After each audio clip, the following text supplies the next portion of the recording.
You mentioned about Chaplain Candidate School. Is that correct? Right. Yeah. Yeah. What do you cover over those 4 years? What's the kind of things that you're learning to become essentially a chaplain? Okay. Well, the first part of it was really kind of funny because the first few weeks is just how to be in the Army. Okay. And, so But you got it's, a bit of experience with that. yeah, I had a little bit of experience with that one. I was, and it used to be, and I don't know why they stopped it, but somewhere in the year, maybe 2 years prior to my going, if you were prior service, they would exempt you from those first few weeks. You would just show up like at the 4 week mark or something. Okay. Yeah. Um, but they didn't do that, and so I'm there, and like I've got all my stuff, and there's a handful of other prior service people as well. I'm not by myself in this situation. Here we are. We know how to put our uniforms on. We know how to march. We know how to do land navigation.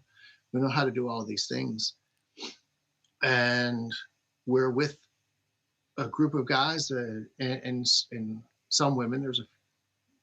They are a distinct minority as far as numbers are concerned, but we do have some great females that are in our chaplain corps as well. Don't want to exclude them by making a general comment of guys. It's that comes from Chicago. Everybody is a guy in Chicago. It doesn't matter if you're male, female. It's just the guys. Yeah. Um, so the so we so here we are, a handful of us that are prior service folks, and then the rest, great people who saw an army in need of ministers who, volunteered knowing they're going to go to war. At this point, the war has started, but they just don't know what they're doing because they've never done it before. And so it was kind of a strange experience those first 4 weeks. Just like you're automatically, half a mile ahead in a 1 mile walk where they don't know what they're doing. So those of us who were prior service would help those that weren't as much as we could, kind of, and which really played out in the land navigation course because these guys couldn't read a map to save their life. Right. I'm sure you've got something similar to our, you're guaranteed to get lost. Just hand a lieutenant a map, right? Well, any officer really, but some are better with a little bit of experience. But like you can double that. You can double that experience by handing a chaplain a map. It's just a really bad idea. And so in the chaplain school, they put all the people. They do the land nav course in teams instead of as individuals, and they'd make sure that there was at least one prior service person per team, so that this team of chaplains wouldn't get lost in the woods.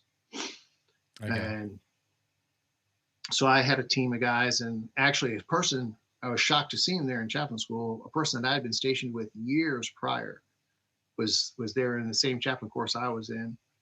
So I had a team of guys and he had a team of guys, and there was a former Ranger Regiment guy that was there and he had a team of guys. And we all had like a 12-man team that our only task was to make sure that they didn't get lost. And so we did the land nav course, and that was good. And then you do the night infiltration course. That's the big thing. And you do the rappelling. And then it's like, okay, now you're ready to actually start chaplain training. Because you demonstrated that you can be in the Army now. And at that point, we started getting into the real meat and potatoes of chaplain work, doing counseling, what aid agencies are available within the Army, what auxiliary agencies are available to call upon. If a person has some kind of family crisis, what forces can you bring to bear to help solve that problem? How to be an advisor to the commander on issues of morals and morale. So you're reporting to the commander. This is the general attitude of your command. This is going right, this is going wrong, or they're all for this, but they resent this. Kind of just give them those, what you would call a temperature check, just the attitude of the people. Yeah. And then at the same time, I'd listen to the commander saying, well, we're going to do this, or that. Now, these are the upcoming missions. It's like, no. And as the non-tactical person in the equation, doing the mission review, it's like, well, have you considered how this is going to affect this? And it's the idea of being able to point out where there might be a moral conflict. And the commander still chooses to do what needs to be done mission-wise, and sometimes that means the mission doesn't get modified at all. Sometimes it's, okay, we can adjust the mission to avoid that possible conflict.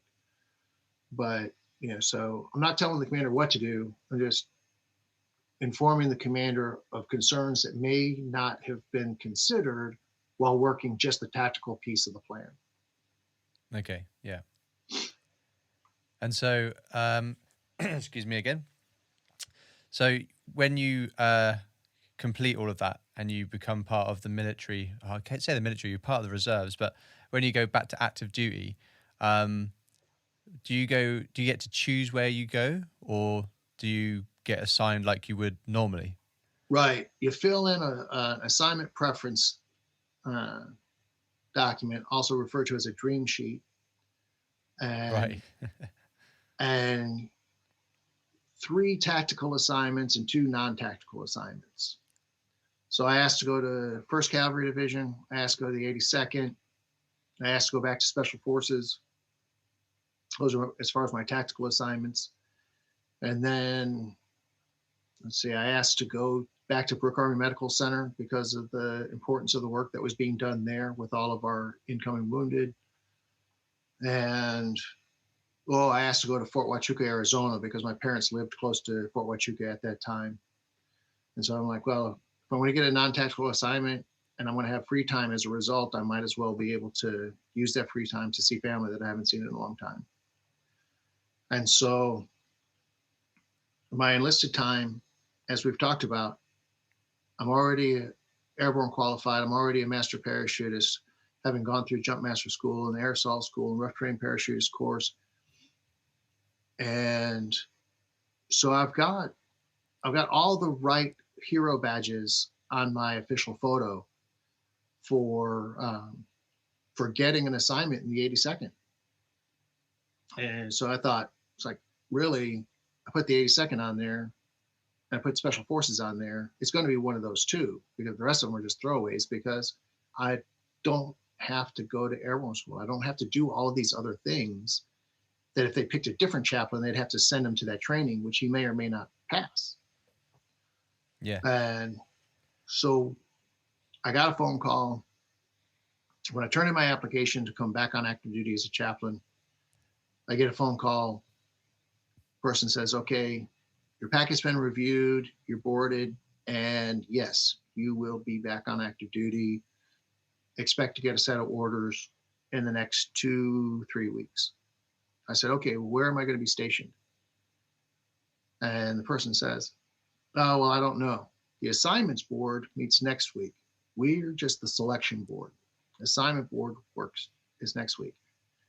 And honestly, I thought that the person was lying to me, because the war is going on. And I figured that if I was told I was going to a combat assignment, then maybe I wouldn't accept the orders, that they were trying to hedge their bets a little bit. And so I said, look, I know that I'm getting deployed. I just want to know where my stuff is going to be Right. while I'm deployed. And the person goes, no, honestly, the assignments board is a completely separate board. It meets next week, which is why you're not going to get orders for 2.5 weeks. And then all of a sudden, the person goes, oh, wait a minute. I'm looking at your official photo. You're going to go to the 82nd. I said, all right, great. Back on jump status. This is going to be amazing. Thank you very much. A couple of weeks later, I got a set of orders. 1st Cavalry Division, Fort Hood, Texas. As far away from the 82nd as you can get. So I packed up my stuff and moved to Fort Hood. And get there, get settled, and started into the training buildup for going to Iraq, which was a whole bunch of training there on Fort Hood. Fort Hood geographically is the largest fort we have in the United States. So you got great big long artillery ranges, tank ranges, just massive amounts of training acreage. And so after everybody's qualified on their various weapon systems, go out to the National Training Center, which is a 4-week simulated battle. Did that, came back from that, and then containerized everything and set it up to be shipped. And the transportation folks came in, scarfed it all up, and shipped it on ahead of us. And a few weeks later, we were deploying, get to Iraq. There's all of our containers, there's all of our stuff, and just break it down, set up, and I was there for 15 months. Wow. Okay. So a couple of questions then. When you re-enlist into the active duty, what rank are you? What rank do you get when you become a chaplain? As a chaplain candidate, I was made a lieutenant. And then because you are a member of the reserve as a chaplain candidate, I was promoted to first lieutenant while a candidate, like at the 2-year mark or something, 2.5 year mark, something like that. And then that's another 1.5 years and going on active duty. I was made a captain upon reporting. Right. Okay. And then what year is it that you get put to the 1st Cavalry Division? That was the summer of 2005. 2005. Okay. Yeah. And then you say you got the build-up training, everything like that. So was it Yes, 2006? Yeah, deployed in 2006. Deployed in October of 2006, and then remained deployed until January of 2008. Wow. Okay. So if you're good with your calendar, that means here in the United States, that's 2 Thanksgivings, which happens in November, big family holiday, and 2 Christmases, all wiped out by a single deployment.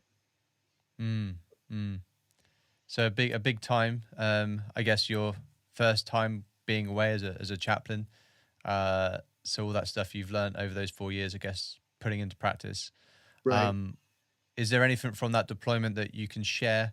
Maybe an experience for yourself that maybe you realized that this was the reason that you left, because you were destined to be this part of the military. Yeah, I don't know about the destined part. I mean, I guess it's all in God's providence. So, yeah, but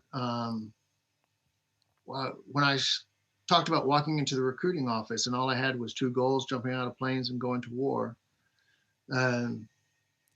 My chaplain assistant, Sergeant Jovan Luna, and I doubt that he'll see this podcast, but I hope he does, because I want to say he's one of the most awesome men I've ever met. Just an incredible guy as an individual, crackerjack soldier, just amazing guy.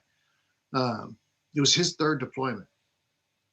So we arrive. Of course, we deploy we first transport into Kuwait. From Kuwait, we fly into Baghdad International Airport, which we've got control of, the Liberty Base complex.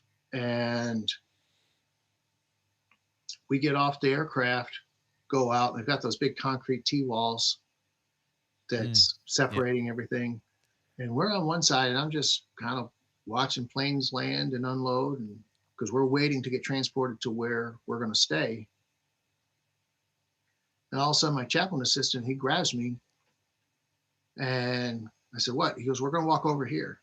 And we walk around to the other side of the T-wall, and just in a short order of time, just within a few seconds,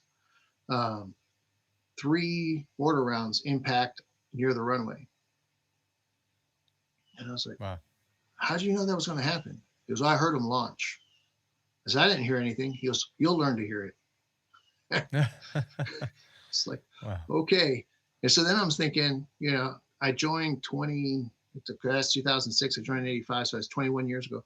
joined 21 years ago for the sake of going to war. Just why was I in such a hurry? So yeah, it was so that was, you know, just introduction to war in today's context. And so we go, they scoop us up, they bring us to our pad, and we're on we're on the Liberty side. I don't know, I can't remember what the other side of that post is, but we're on the Liberty side of the post, and across from Biot, and we've got our section where my battalion is right next to both the division headquarters and the communication hill, antenna hill, which are high value targets. So we regularly had mortars and rockets trying to knock out one of those, which means they weren't specifically trying to get our battalion. They were trying to get over our battalion to get to the division headquarters in the antenna hill. But still, it's a less than pleasant feeling having rockets go overhead on all the time and occasionally drop short. You know. Yeah. My battalion did take significant casualties by today's warfare standards. So we had 18 KIA while I was there, which, like I said, in wars past, that's a single battle, but you know, today's warfare, that's a high number. Mm-hmm. And most of them were in the month of June 2007. Or excuse me, I take that back, the month of May 2007. And like I said, most of them. And from the time a soldier is killed to when you do the memorial ceremony is at the shortest 2 days later, at the longest 4 days later. And the entire month of June, I was either conducting a memorial ceremony or I was planning a ceremony. Right. So by the end of the month, I was pretty exhausted. I didn't realize I was exhausted. I learned much later that when all of your friends are saying, hey, you look tired, and your response is, I'm fine, you're not fine. They're the ones that can see you. And you're lying to yourself.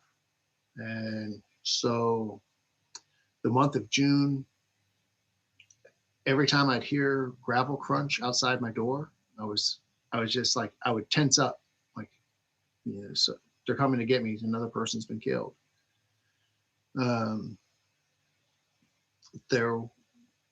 Fortunately, we did lose a couple more people, but it wasn't until later. Fortunately, as for everybody's sake, but me personally, my own recovery, June was reasonably quiet. We didn't take any casualties, and so I was able to rebound some, but it took a long time to really recover from that.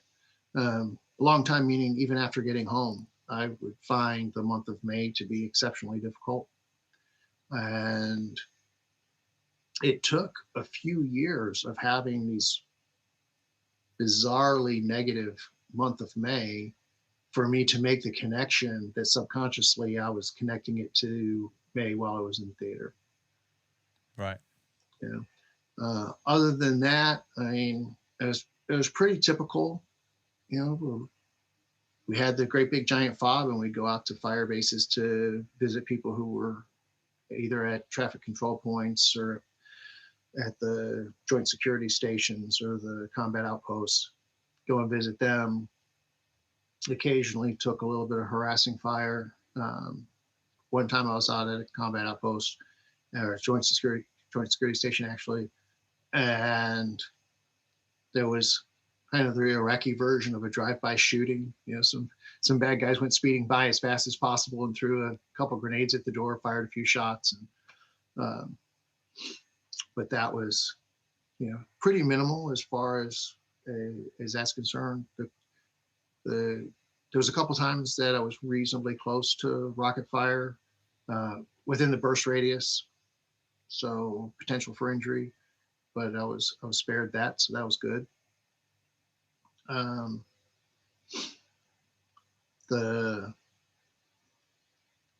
One of the nights, our most casualty producing day was May 19th.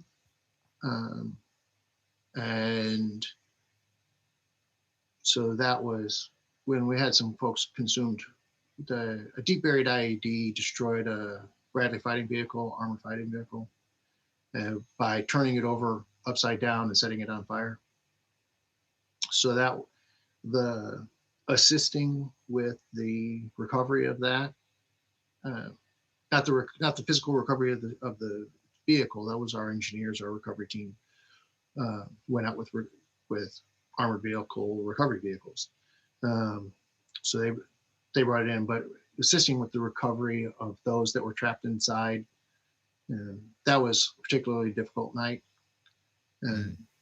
And there's a rule. There's a rule in the Army that only the doc and the chaplain are in there, right? Once all the bodies are there for the sake of identification, for the sake of any time of death ministry that I would perform, the doc is in there and he's doing the official death report, time of death, cause of death, and all that. And uh, and I'm in there providing whatever ministry I can based on the known needs of the soldier, known preferences of the soldier. At a minimum, regardless of who the person is, some form of prayer asking for God's mercy for him and for the family back home that's about to get the worst news in their life.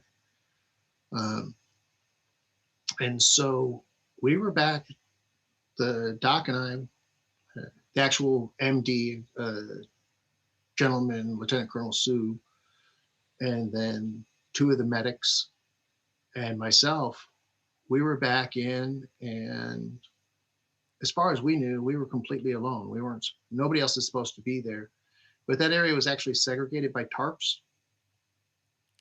And so found out way long after the fact that, this, you're concerned about your buddy. You're concerned about your friend. You want to make sure they're taken care of. And so what none of us were aware of is that whole tarped in segregated section, every single gap in the tarp was being pulled to the side and people were watching and making sure that we were doing right by the friends. Right. So the effect of that was I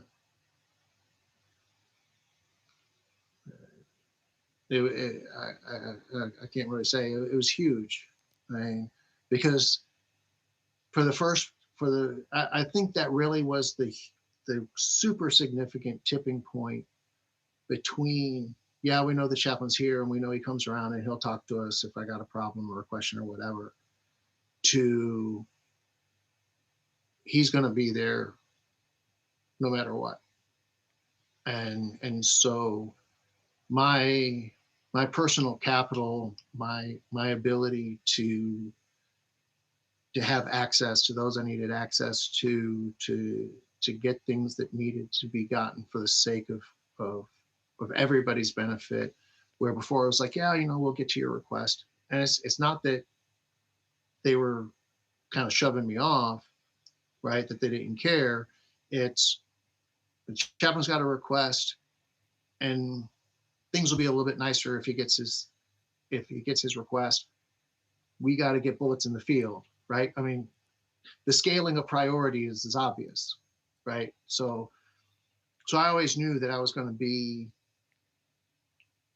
taken care of eventually, right? But they had to keep the war fighter fighting first. Yeah. But after that evening and the unknown being observed the whole time, things that I needed got pushed higher up the priority list. I'd earned my place at the table, so to speak. Okay. So it sounded like it was quite an eventful trip, journey, tour, deployment, whatever you want to call it. And are you the only chaplain in that area? Or I don't know how that works, how many get deployed at a set time? Right. So every battalion has a chaplain. And so depending on the type of battalion, you can be, I think the smallest might be just under 400 soldiers, and the largest about 800. And so I had a combined arms battalion, which was 2 companies of tanks, 2 companies of infantry, headquarters company, an engineer company, and a support company. So I was on the heavy side. I was at 800 soldiers. So if you figure, I mean, if you just take everything and average it out, say 1 chaplain for every 600 soldiers. I mean, that won't be perfect because each battalion is slightly different, but that'll give you a rough estimate as to troops to task as far as how spread out we are. Okay. So Liberty, FOB Liberty was huge. It was absolutely massive. And so there's multiple battalions, there's multiple brigades on the FOB at any one time. So there were other chaplains there, but we each had responsibility of, just using a raw average, about 600 people apiece, and some shorter, some longer. Myself and the best friend that I developed while I was there, the gentleman, Chaplain Eric Dean, he's still in the Army serving, doing great things. We both had combined arms battalions, so we had a real similar experience, similar areas of responsibility in Western Baghdad, which was where at that time some of the heaviest fighting was being done. So, so we had the same, we both had about 800 people, and we were both getting our guys hurt, and so we got kind of drawn together, sort of moth to flame, sort of. Yeah. But as you do, the wartime experience, we've been friends ever since. And even though I'm out and he's still in, we're in constant contact. That's good. That's good. So your return from Afghanistan? No, Iraq. Iraq, sorry. Iraq. How long was it before you were then leaving? Because that's a few years, isn't it? Yeah. So I got back January 2008, and then I left 1st Cavalry Division in the summer of 2008, late April, early May, so springtime of 2008, and went to Fort Gordon, Georgia, to do a course called Clinical Pastoral Education, which is just doing ministry in a clinical environment, whether it's a hospital or whether it's a prison. Okay. And so I spent a year doing a residency, just like a doc does a year doing a residency in whatever the specialty is going to be. And I did a residency at Fort Gordon at the Eisenhower Army Hospital there. And I specialized in PTSD care. Okay, yeah. And so from there, I went to Fort Jackson, South Carolina, which is kind of funny because that's where the chaplain school is. Right.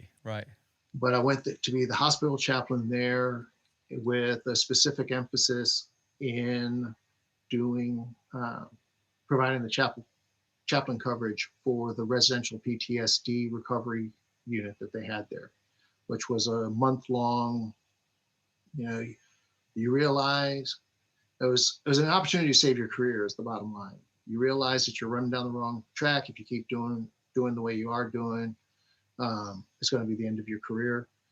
And so no harm, no foul, check yourself in for a month, graduate successfully, go back to doing great things, and all's well. So it was an excellent program. It was really good. And so I provided the chaplain coverage there.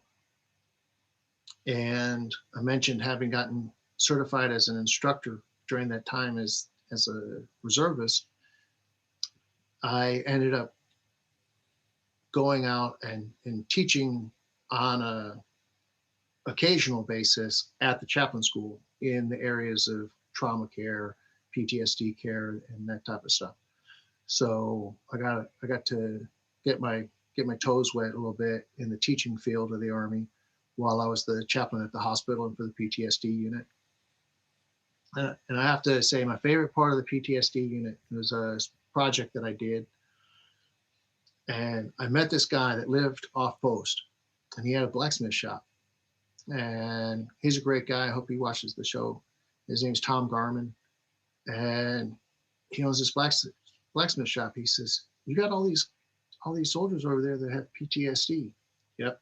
And he says, "Bring them to my shop and I'll teach them how to make knives." I said, "Okay." So I go in the next day and I tell the doc that's in charge of the PTSD unit, I said, "I want to bring everybody outside of the unit because it's a secure facility. I mean, you sign yourself in, but then once you do, you're locked in." And I said, I want to bring everybody out on a field trip. He goes, "What do you got in mind?" I said, "Well, this friend of mine, he owns a blacksmith shop, and he's willing to teach all of our guys how to make knives." And the doc looks at me, he goes, "Are you insane?" Because these are PTSD patients. We're not giving them knives. I said, "We're not giving them knives. They're making knives." I said, "It's just only a couple of months ago, they were making life and death decisions every day. Now you've got them locked in. You've wrapped them in bubble wrap. They're feeling totally emasculated. Let them go play with fire and steel for a day." And I said, "I tell you what, if it makes you feel better, send as many ward nurses as you want." And I think the first trip, there was twice as many nurses there supervising as there were soldiers making knives. And I told them, I said, "Look, we'll just build it into the program. They'll make the knife, we'll put a tag on it, and we'll lock it in the, secure cabinet, and we'll tell them, it's your knife, it's got your tag on it, and the day you graduate, you get it as part of your graduation." Nice, yeah. And he says, "Okay, we'll do it." And so we go out there, and I've got, I think, 5 patients, 10 nurses. And he fires up the forge. He teaches them how to manipulate the steel, how to know it's the right heat, when it's too hot, when it's too cold, and all this stuff. Teaches them how to use the grinder and the sharpening device. And they all make knives, and they have a blast. And that became one of the top events of, you got to go out on one trip to the forge, one trip to the blacksmith shop during your 4 weeks. And the guys that had been, when the new intakes would come in, they're like, "Well, just wait until the day you get to go." And Nice. it ended up being there's a couple things that they ended up incorporating into the program that were particularly popular, but that was one of the top choices when people did what did you gain the most from this program? That was always at the top of the list as good activities. Great stuff. And so, how long are you there? Because you said you were there from 2008. Yeah, so I was in the assignment as the chaplain there for 3 years. 3 years, okay. And then at that point, I was pending promotion to major. So there's a career course, which has got the real clever name of Chaplain Career Course. And you have to attend that. So that's 6 months. And if you don't attend it, then you can't get promoted. So, but it's right there at the chaplain school, right? And I'm already there. Right. And so okay. when the assignment at the hospital is over, I just go to the career course, just drive in the main road to post, and instead of turning right to the hospital, turn left to the chaplain school and attended classes for 6 months. And then I came down again. When you finish, just like at the basic chaplain course, as you're getting close to finishing the course, you get your orders for where you're going to go. And I got orders to go to 10th Mountain Division, Light Infantry, up in New York. We only have a couple duty stations in the Army that are cold, and it's Fort Drum, New York, Fort Wainwright, Alaska, and Fort Richardson, Alaska. And a little bit Fort Carson, Colorado, but it doesn't get nearly as cold as Fort Drum, Fort Rich, or Fort Wainwright. And I hate cold weather, absolutely hate cold weather. And right. So I get Fort Drum, New York, and it's so far north that the closest place you can go, like to go out to eat or something, you have to cross into Canada. That's how Oh, far north it really? is. Wow. And so I get up there. I become the brigade chaplain for the 2nd Brigade, Commando Brigade, it was called. And at that point, I've got um, 5 battalions. And so across the scope of the brigade, I've got, about 4,000 soldiers that are within my larger purview, but each one of those battalions has its own battalion chaplain. So at this point, I'm in the job of mentoring them on how to progress in their career by doing the right thing by their soldiers and how to advise their commanders and so on. And so that was a good assignment. The location could not stand. I hated the cold, and it was cold all year. I used to joke that summer was my favorite day of the year at Fort Drum because it's just cold the entire year. Cold all the time. And are you a major at this point? I'm a major at that point. Yeah. Right. Got it. Yeah. And so I went, but I have to say the 10th Mountain Division itself is relatively new in our Army. It was activated, it was created during the Second World War. And as soon as the war was over, they deactivated it. And it was just dormant until the 80s. And then in the 80s, it was reactivated as the Army was expanding. So as far as command history, it's pretty short, pretty limited. But the Army has done a good deal by the 10th Mountain Division in selecting really high quality leaders to be there. And so everybody that I worked with was the top of their field. And I had quite a few assignments, and I've worked with great people. I've worked with great people everywhere I've been, but everywhere I've been, there's also been the person who wasn't as great. And at 10th Mountain Division, I can't say that. Every person I worked with was just totally top of their field. And so even though I couldn't stay in the location because of how cold it was, I really loved that assignment of being in the 10th Mountain because every day, everyone I worked with was a pleasure to work with. That's good. That's good. So I did that for 2 years. And then I got a call and I answered the phone. And it's like, 2nd Brigade Chaplain's office, Chaplain Rindahl, how can I help you? And they said, Chaplain Rindahl, this is Chaplain. I don't remember his name. And he says, I'm calling because there's a personnel conference coming up. Are you aware of that? I said, yeah, I'm aware of this personnel conference coming up. But I've only been here, at that point, like 18 months or something. And typical duty assignments, 3 years. I said, I'm not expecting to move. And he said, well, we want to talk to you about a job down in San Antonio. I said, I'll take it. And he said, but I haven't told you the job yet.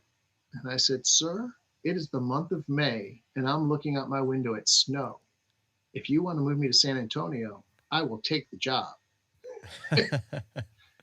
And he says, well, we see that you're an instructor and we got this instructor position open. And I said, you're just making it better. Yeah, really.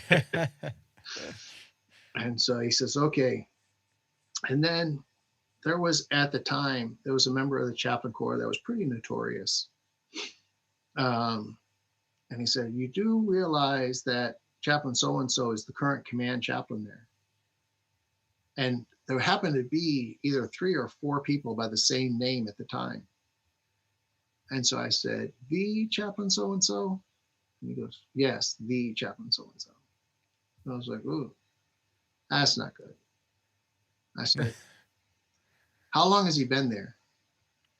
He's been there a year. I said, okay, it's going to take at least a few months before I move.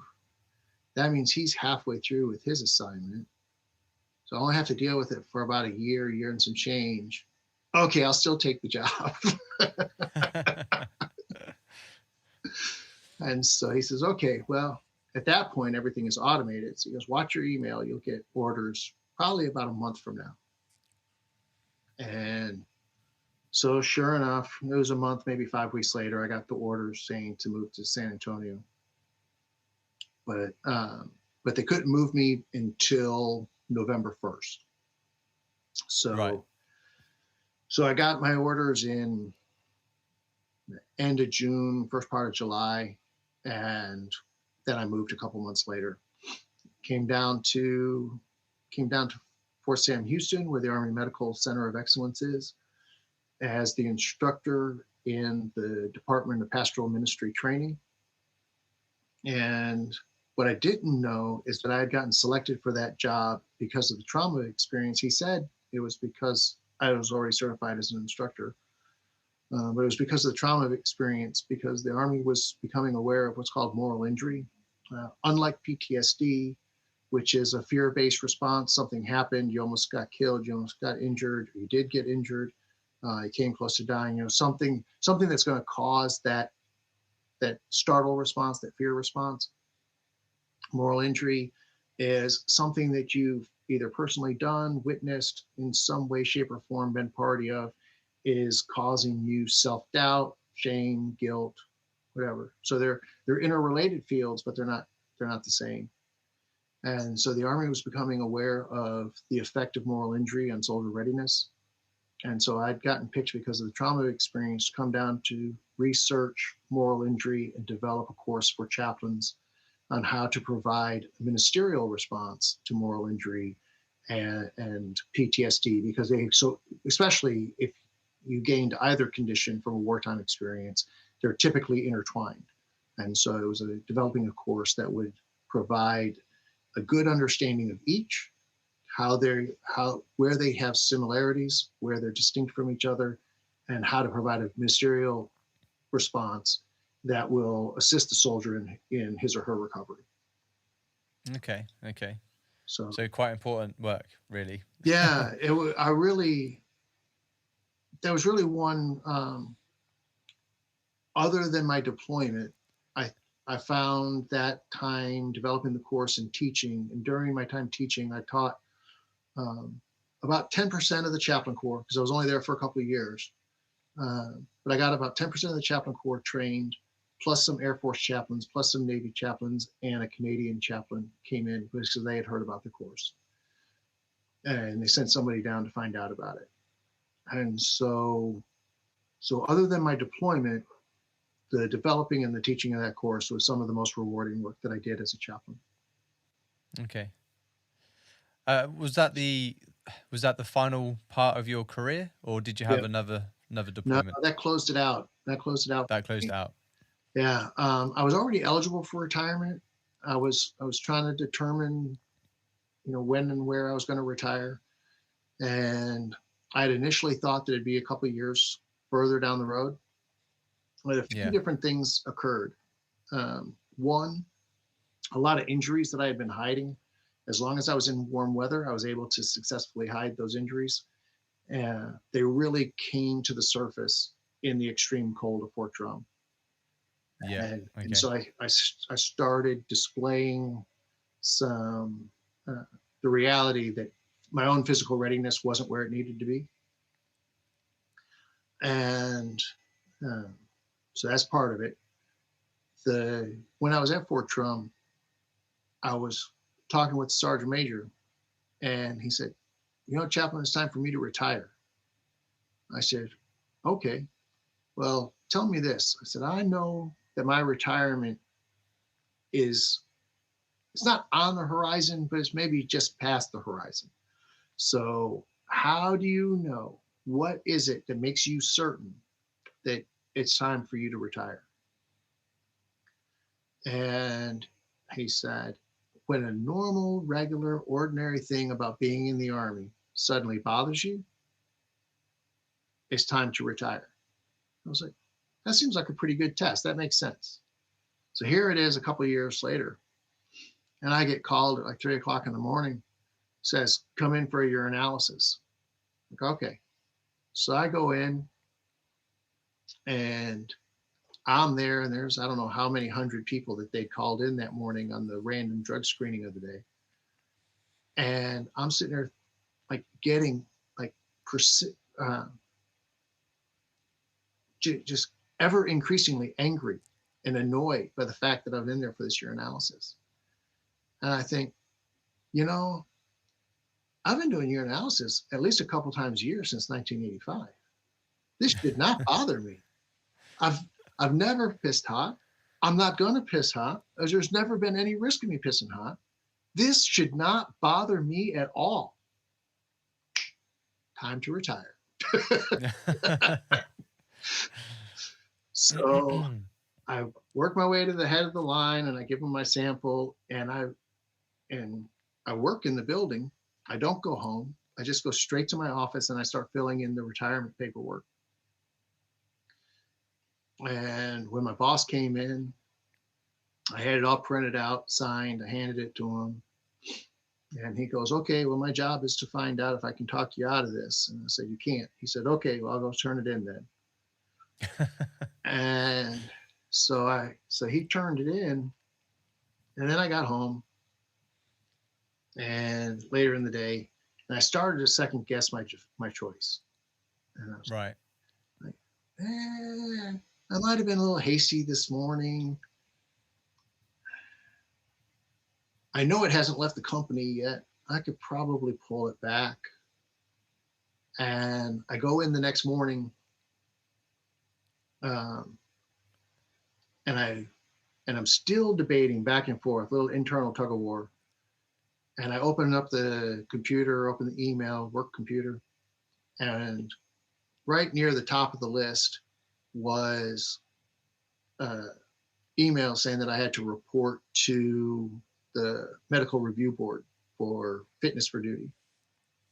Right. And I was like, well, look at there. There's the confirmation that it's time to retire. So some years prior to this, I'd started experiencing some balance problems. And they tried to diagnose it in Fortran. It wasn't Meniere's, it wasn't vertigo, it wasn't any of the usual suspects.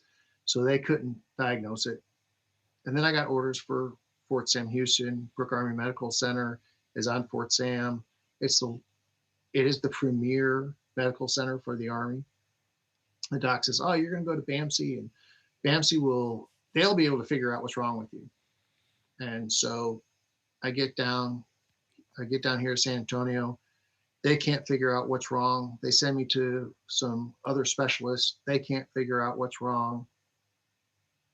And ultimately they said, okay, well, we can't figure out what's wrong, but you got a balance problem and you fall down. So here, you need to walk with a cane. So you're not, because you're at fall risk. So I'm walking with a cane, and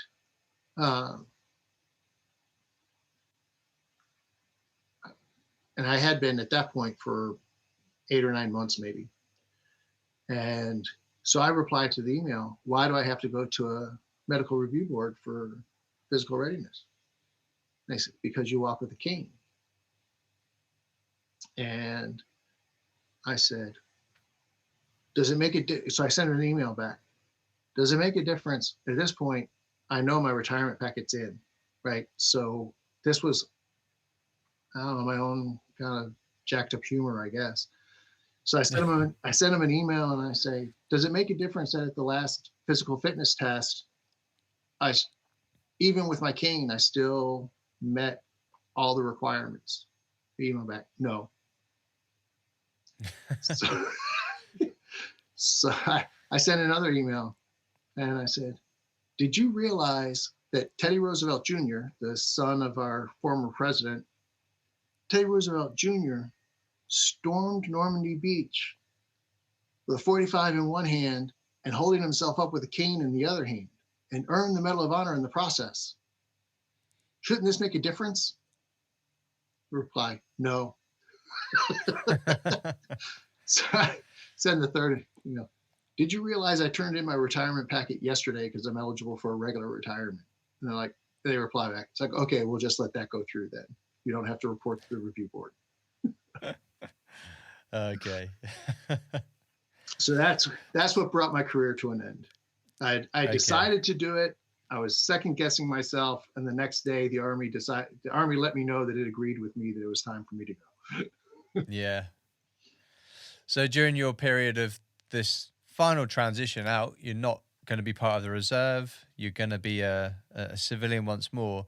Did you Right? know what you wanted to do, as a civilian? No, I had no idea. I mean, some kind of ministry, but I had no idea what.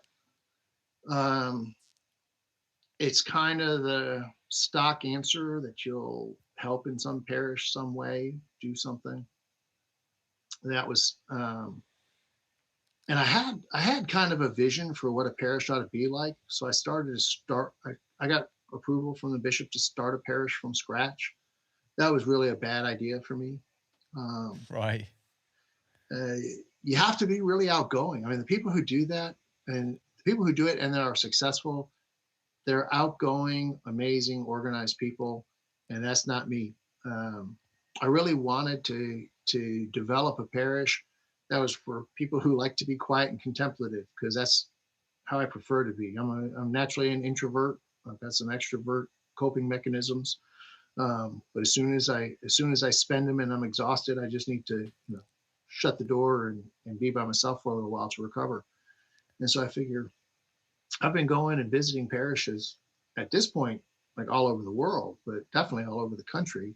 And I never could find one that really addressed what I considered my worship need. So I'm like, well, I'm going to start one. Now, the problem with starting a church for quiet contemplatives is quiet contemplatives don't talk to each other. So I wasn't Right. really good at finding a bunch of other people to get on board with the vision. Um, so that was an abysmal failure. And I had heard about and read about and ultimately watched a movie about the Camino de Santiago, which is a pilgrimage route in Spain. It's the third oldest pilgrimage route in the world, in Christendom anyway. And uh, I had always wanted to walk it, and so I would apply for leave to go walk the Camino. And the State Department report always said that Spain was a terror risk because of the Basque separatists. And it's like, well, we've got people assigned to Spain. How can they be assigned to Spain and I can't go there on leave? But I never got my leave approved. Um, I guess I had just extra cautious commanders because I know other people who've done it. Other people have done it. I didn't get my chance. But regardless, I said, okay, well, I'm retired. They can't tell me no anymore. So Hmm. I'll go walk the Camino, and I'll walk and I'll think and I'll pray and I'll figure it out. And so I went and I walked the Camino, and a little bit past the halfway point, I realized just how healing and cathartic of an experience it was. And I thought, you know what? Other vets need to be out here. Other vets need this same kind of opportunity. And like I said, I was about halfway done. And I spent the second half saying, okay, well, if we're going to do this, what's it going to look like? Well, don't want anybody not having the opportunity to go for not having the money to go. So that means we have to become a charity, become a 501c3 is what it's called here. I think UK terminology would be a registered charity. Uh, Yeah, so probably. yeah, so we got certified as a 501c3, so we were able to solicit donations, and people have a tax benefit for donating to us. And got that set up. It's like, okay, what's the program going to look like? Well, I can hit the spiritual needs that a person has. I can address those, but there's emotional needs that are the outside the realm of spiritual guidance. So I want a good psych doc with me. Well, from working at the Army Medical Center of Excellence in the field of PTSD and moral injury, I became close colleagues with one of the clinical psychologists there, and who I knew to be a person of faith, because there are people of faith who don't trust psychologists, and there's psychologists that don't trust people of faith, and well, that's not going to work if you're trying to work as a team. So I knew this person. She had experience with the Army. That's her life, and she's fully on board with understanding how faith and psychology can work together and function as two sides of the same coin, so that the person who is being helped gets a much more robust support than they would have from only one or only the other. So I talked to her and I said, this is the vision. Are you on board? And she said, yes, absolutely. I want to go. I want to do this. I want to be part of this team. That's Dr. Lisa Landry, amazing, amazing psychologist, great team member, athlete, was able to keep up with all this, with everybody who was out there, and outwalk a lot of people. You know, it's kind of funny. You get a bunch of soldiers, first iteration was a bunch of infantry, special operations guys, and they pull me aside on the first day. And they're like, you sure a female's going to keep up with us? I was like, don't worry, brother. You just try to keep up with her, okay? And we did that first iteration. I made a bunch of mistakes. I admit that freely. Told the guys while we were going, it's like, you are a great bunch of guys to be lousy with, because I see the mistakes that I'm making as I'm making them. So, but they were good soldiers, and it's like, okay, we got a variable to training. We adjusted the variable, drive on, let's go. And so that first iteration went well in spite of me. And we've been running pilgrimages on the Camino de Santiago ever since. Every year in September, we bring a new group of combat vets out on pilgrimage and have a great time. Nice. And so if anybody is listening to this and wants to get involved with that, what's the best way for them to reach out? Okay. It's warriorsontheway.org. So just all spelled out, warriorsontheway.org. And the email is exactly the same, warriorsontheway@gmail.com. And so, matter of fact, in a couple days from now, so I don't think you're going to have this posted for a little bit. So it's probably after you posted it. Yeah, this would be early 2023 for you. Yeah. Okay. So our application season opens October 15th, and it runs until typically the end of February, March, just depending on the number of applications we get. And so, yeah, send an email to first, check out the website, make sure that what you see is what you're ready for, because it is a hiking pilgrimage. We do 15 to 18 miles a day in the mountains. Wow. So it's not tourism. It's not show up in a bus and look at pretty things. It's getting out under a rucksack and moving a long ways every day. Yeah. So check out the website, warriorsontheway.org. And if what you see interests you, send an email to warriorsontheway@gmail.com. Everybody gets a form letter in reply, again, reiterating what we're all about. This is what we're doing. This is how we do it. This is why we do it. If you're still interested, send a follow-up email in order to get an application. Nice. Well, hopefully there's some people that will get involved with that, because it does sound like a very challenging but kind of rewarding, that's the word I was thinking of, experience. So yeah, hopefully this does help some people out there. Yeah. So Steve, it seems to bring us up to date after your mammoth 31-year career. Right.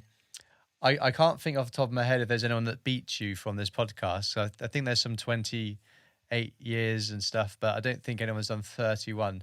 So you're either the only one that's gone above 30, or you're one of a select few.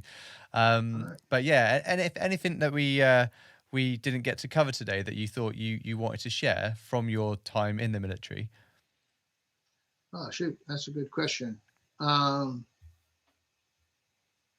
I guess if you've got people who are currently in, or people who are thinking about joining, the one thing, and I would suspect that you've got similar advice that goes around in your military. The advice here is always don't volunteer for anything. Right? Okay. Never volunteer. Never volunteer. And I would argue against that. I volunteered for a lot of things, and as a result, I ended up getting a lot of things that other people didn't get. I didn't go to jump master school and airsoft school and roof training school and all these other things because I was avoiding the the dirt details. You know, Mm. so yeah, I ended up doing a lot of stuff I didn't want to do in the process of that volunteering, but I got some positive recognition from leadership that when special opportunities came up, my name was on their mind. That's cool. So Yeah. I would say, if the person who tells you not to volunteer for something, uh, they might mean well as far as keeping you out of some kind of dirt detail, but going ahead and gritting your teeth and doing the unpleasant will come back to reward you later. Yeah. I think that's some really good advice for whilst you're in. Yeah. But we're at the point now of the podcast where I'm going to ask you to give advice for people that are thinking of joining, maybe the army, but it could be other parts of the military. So have you got advice for those personnel? All right. Well, I don't know how your contract system works as far as enlisting, but I'll go back to the story of when I enlisted. Decide what you want to do.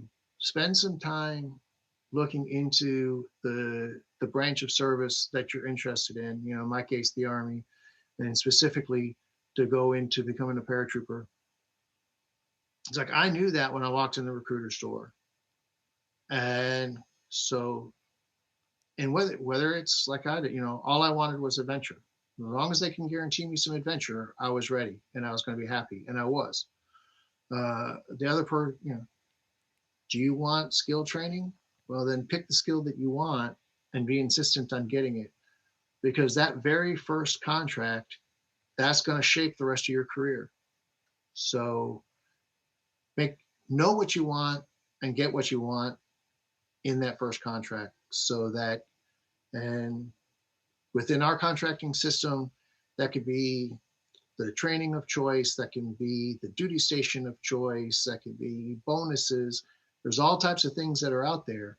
And I can't tell anybody what they want. They got to figure out what they want for themselves. But once you know what you want, then go into the office and say, this is what I want to enlist for. Because otherwise, the worst of jobs can look amazing if you pitch it right. Yeah. And yeah. And you walk in and you don't know what you want. Well, they know what they need to sell for that month. They know where the vacancies are, and you're going to go into the most high demand vacancy. It may be a good deal or it may not be a good deal, but you're not going to know because you didn't know what you wanted. So figure out what you want before you walk in the door. That's some sound advice there for sure. And I think that could work from around the world, not just in the US. The next part of advice would be for veterans. So be that people that are just about to leave and become a civilian and therefore a veteran, or maybe veterans that have been out for multiple years. All right. You had your entry plan, right? Have your exit plan. Get, have an idea what you want to accomplish when you get out.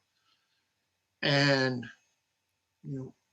at least over here for us who are retiring, and I think the truth is for people who are just getting out in general, but they always tell it to people who are retiring, is you've got to plan your exit 2 years out. Where do you want to live? What career field do you want? Are you going to need some kind of retraining? That at least within our context, there's a lot of things that the Army will pay for if you have it identified in advance. You can get trained into whatever you're going to do next if you can identify it early enough and submit a request for that training. So in the preparation of getting out, be intentional about it. No, don't just let your enlistment run out and get out. I mean, that's how I got out the first time on recruiting duty. I was just miserable. I had no plan. Now, ultimately, God used it, but it was really uncomfortable in the process. So have some intentionality about what you want when you're getting out, and figure out what benefits the branch of service that you're in can provide you in advance before you ever get out, and what might be available to you either officially, like here in the United States, it's through the Veterans Administration. They offer a lot of different opportunities in the way of training and skills acquisition, or unofficially, uh, because there's tons of organizations out there, especially now. It's a popular thing. It's an important thing for organizations to support veterans. Where I don't think veterans have ever been, at least in the United States, treated as well post service as they are currently. We get amazing support from the public. And so there's all kinds of organizations that will assist you in your transition. So find who will get you what you want as part of your exit plan. Going back to our Veterans Administration, they're the people who take care of us. We don't have National Health Service. So your post-military, because your health care is taken care of by the Army or the Navy or the Marine Corps, Air Force. But once you get out, that's over unless a health condition has been linked to your service. And so the veteran administration, if the Army broke it, the Veteran Administration will care for it after you get out, but you have to have it documented. So stop avoiding the doc.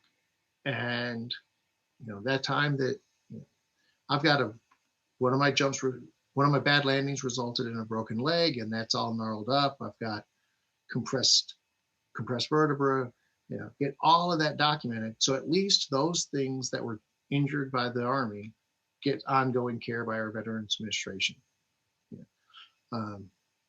So at least within the U.S. context, getting all your medical conditions properly documented so that you can get that ongoing care is incredibly important. And then after you get out, like I'm in kind of a different sort of position than a lot of my colleagues are, because San Antonio has such a huge veteran population. I tell people all the time, and it's a true statement, that it feels as if I'm on a really long leave. Like, right. I could put a uniform on tomorrow and go back to work, and it would feel like I've only been gone a few days, because we've got multiple major installations here, a couple huge Air Force bases, Army base, large Army base, a smaller Army training facility. So there's a massive number of active duty personnel here.